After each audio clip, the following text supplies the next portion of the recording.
So welcome to another episode of Financial Fundamentals.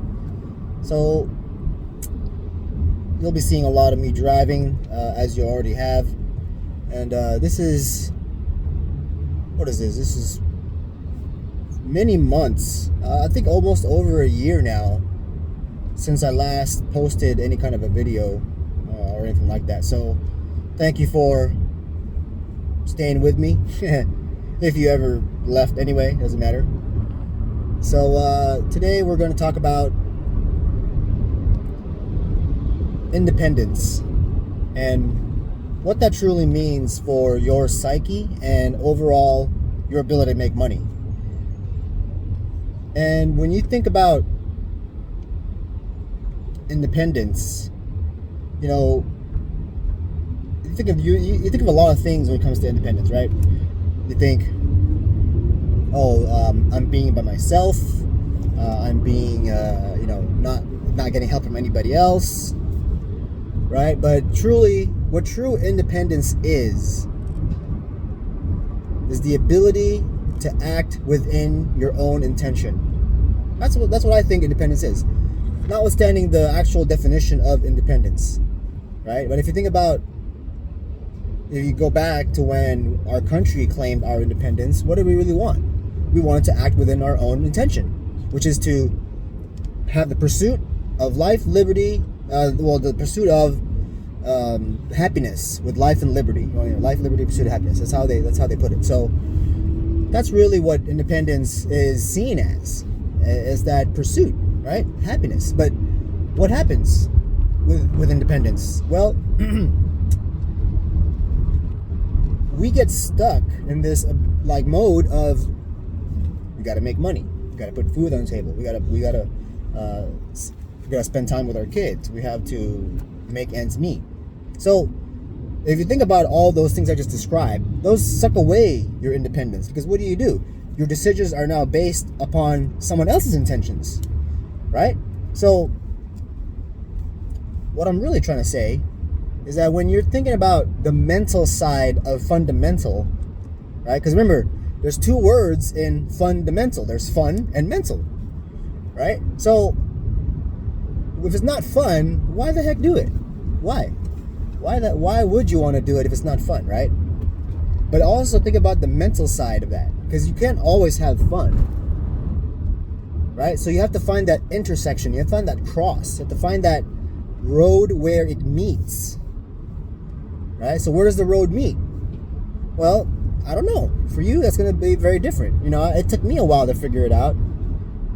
And here, let me explain to you what I like.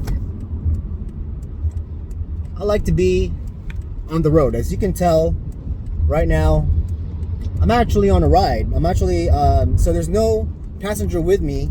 What it is that I got called up for, okay, never mind. This lane is still closed. I got called up for a package delivery to Monterey Park.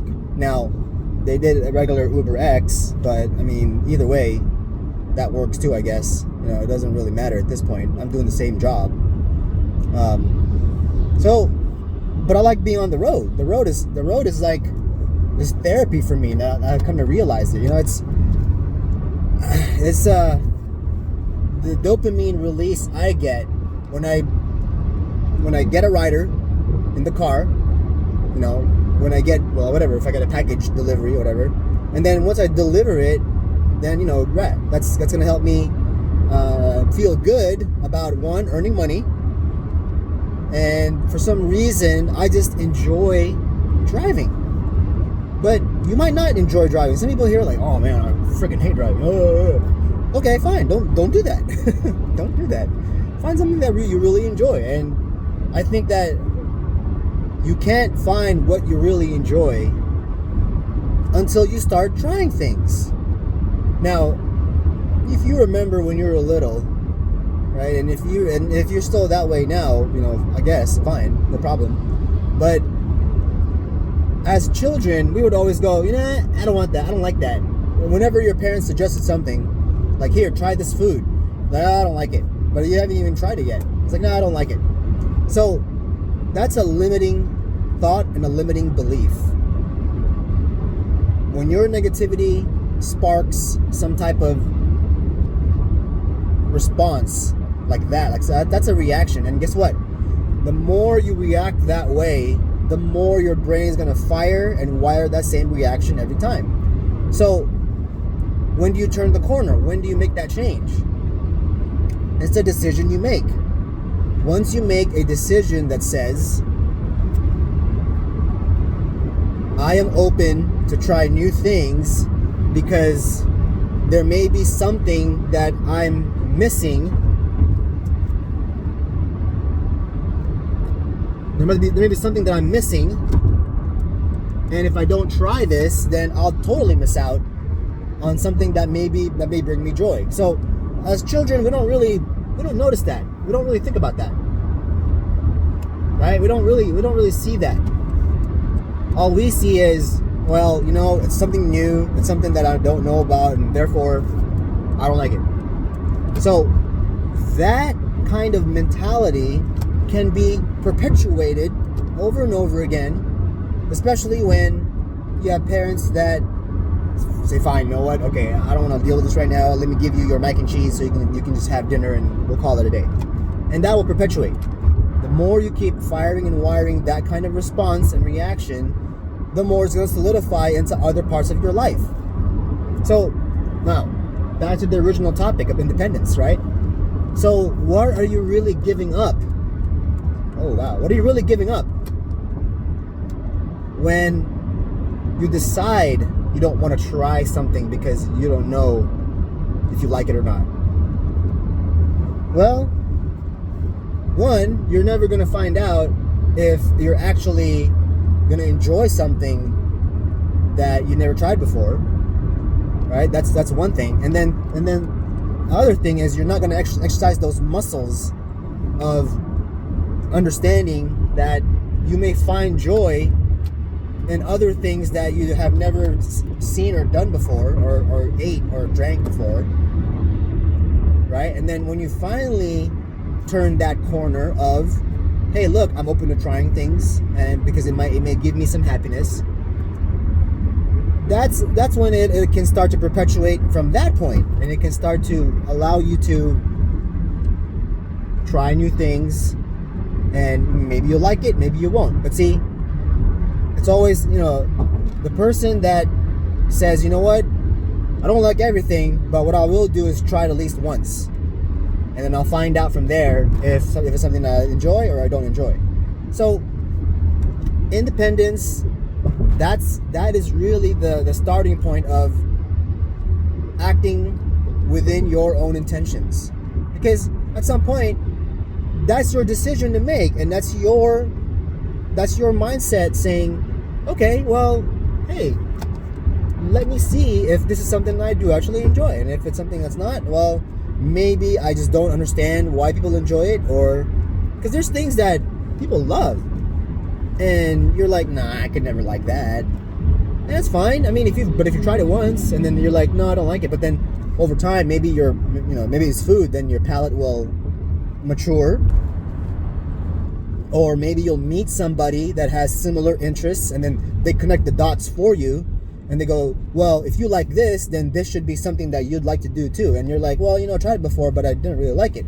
Well, because you're missing this element of understanding, that's the reason why you're not able to enjoy it as a person that likes the other thing can also enjoy. So that's something that, you have to experience over time. But if you're never going to open up yourself and go, okay, this is what it really is and how it works, then you're just going to be like, you're going to be limited. You're going to be not independent because you're going to keep on thinking the same things as you did before because you don't make that mind shift, right? The mindset shift over to something else. So it applies to a lot of things. Now, let's go back to the first posit, right? The first thing I told you to think about was, well, how to make money, right? So in life, a lot of people are not happy with how they live their lives because they don't find something they enjoy to make income, ends meet, put food on the table. So our jobs, our mission as a human being is to seek those things out. But if you have this roadblock that says, oh, well, I'm not really into trying new things, well, that's actually a decision. That's a decision you make. And if you make that decision early on in life and no one helps you to really understand that you have to move away from that kind of thinking, or at least expand yourself, because you don't necessarily have to move away. It's a limiting belief. I'll leave it at that. But if you don't move away from that kind of thinking, then you're always going to be in that limiting belief. And again, it transfers over to other parts of your life, right? And if you don't try things, you're never going to know what you absolutely love and are passionate about and can be energized every day that you wake up. I love to drive. So it's the morning and I'm like, man, you know what? Perfect. Hey, it's a Friday. Oh, I know there's going to be a lot of people that need rides to the airport and they need to go wherever, shopping, get picked up, whatever the case. The one thing that I really found that I really enjoyed now is that, if I could help a person, an elderly person with a good experience, especially when they come from wherever, like a doctor visit or come from a hospital where they've had a bad experience before with a previous driver. It's like my mind is like, oh, let me provide them the service that I know how to give, and then I know that they're going to enjoy it. I know that, so I get something out of that too. It's the oxytocin that I get from giving people a good experience. It's like that generosity aspect. And if you've heard me talk about neurochemicals before, neurotransmitters that are really, really important in our lives, then you know that oxytocin, very important, because it's not just the touchy-feely neurotransmitter. It is also the generosity transmitter, the neurotransmitter, and it's also the I have your back neurotransmitter. Okay, so when you do all of that one action to express to people that you have this understanding, then what will happen? Well, you're going to change someone's opinion about, well, in this case for me, Uber drivers, right? And it gives people hope that, hey, look, there's actually nice people out there that love to do what they do and love to provide a service that's top notch, and that's what I like to show. I am a top rated driver on the Uber platform with over 5,000 rides. I have 5,100 rides now. I think it was 5,129 last time I checked on just the Uber platform. On Lyft, I have 1997, so 2,000, almost 2,000 rides. But I don't drive for Lyft anymore. I don't like driving for Lyft. If I were to choose between the lesser of two evils, it's going to be Uber. There's more people on Uber that want to use the platform.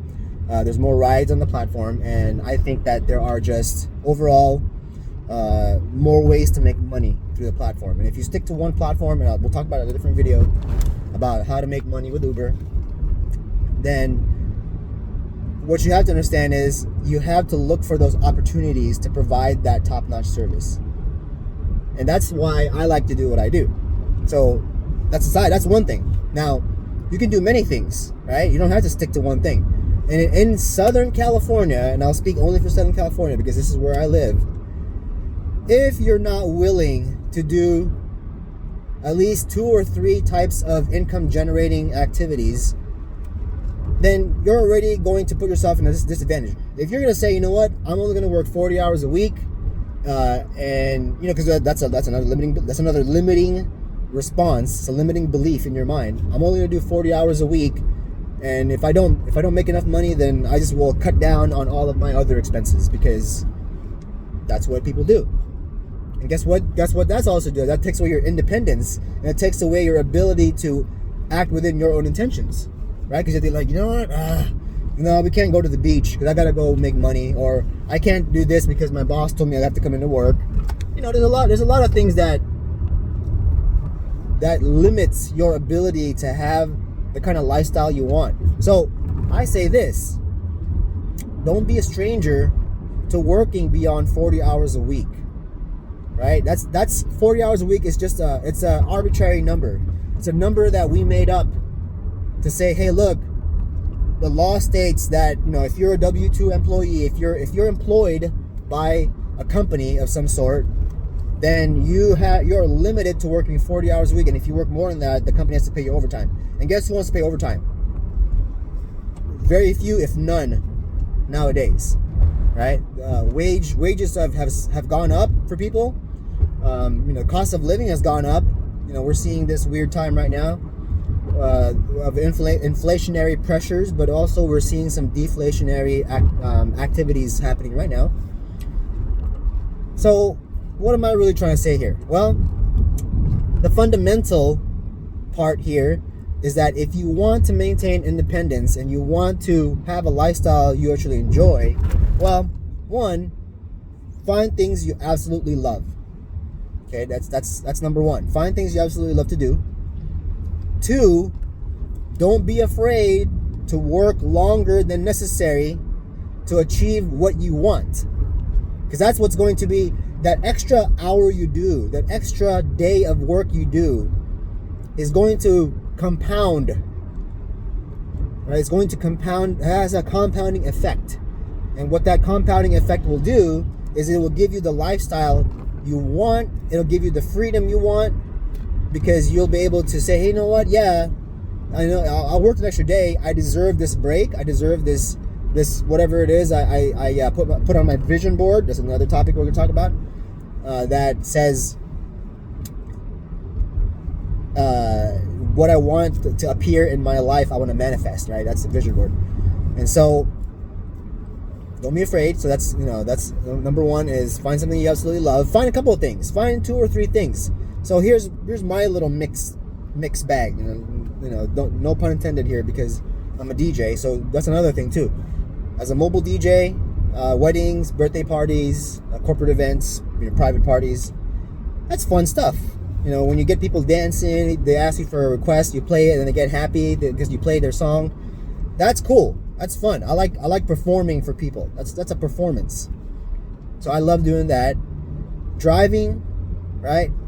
Being an instructor for a veterans program. I've been doing that for about 4 or 5 years now.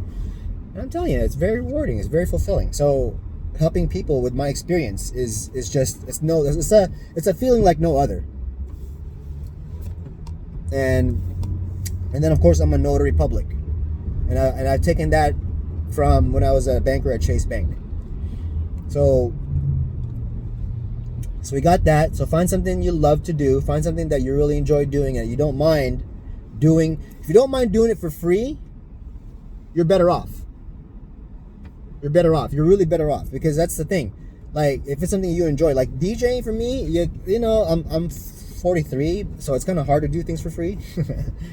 But if you know, when I was younger, I wouldn't mind, because I wanted to get the experience. I wanted to mess it up and figure it out. That's kind of what I was at. Like, I made a wrong start to the music. Oops, stuff like that. You know, stuff that will tell me, hey, look. But I'm making progress. You know, that 1% better every day is really, really important. So that's 1 and 2. And then 2, don't be afraid to work more than you need to, than you think you need to make that thing in your life happen, right? And then 3, when it's your time to be off, when you're enjoying something, especially with your family, with your friends, with your children, then be in that moment and don't let distractions impede you from enjoying those moments.